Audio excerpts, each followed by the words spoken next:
కానీ ఈ రోజు గుర్తింపు వచ్చిందంటే తిరుమలరావు గారు సిఫార్సు చేయడం వల్ల మన జిల్లా కలెక్టర్ గారు దాన్ని ప్రతిపాదించి ఇవాళ నేను దానిలో భాగంగా నేను ఈ రోజు ఎమ్మెల్యేగా ఉన్నాను. అంటే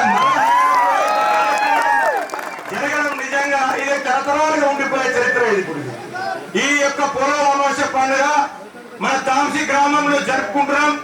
అదొక అధికారికంగా జరుపుకున్నామంటే అప్పుడు ఎవరు కలెక్టర్ ఉండే, ఎవరు ఎస్పీ ఉండే, ఎవరు ఎమ్మెల్యే ఉండే, ఎవరు చైర్మన్ ఉండే అని చెప్పేసి ఒక గుర్తు ఉండిపోయే చరిత్ర ఇది. కాబట్టి ఇది చాలా శుభం, మంచి రోజులు. కాబట్టి పూర్వ అమావాస్య పండుగ అనేది మనం శ్రావణ మాసంలో ఆఖరి అమావాస్య రోజు జరుపుకున్నటువంటి యొక్క పండుగ ఇది.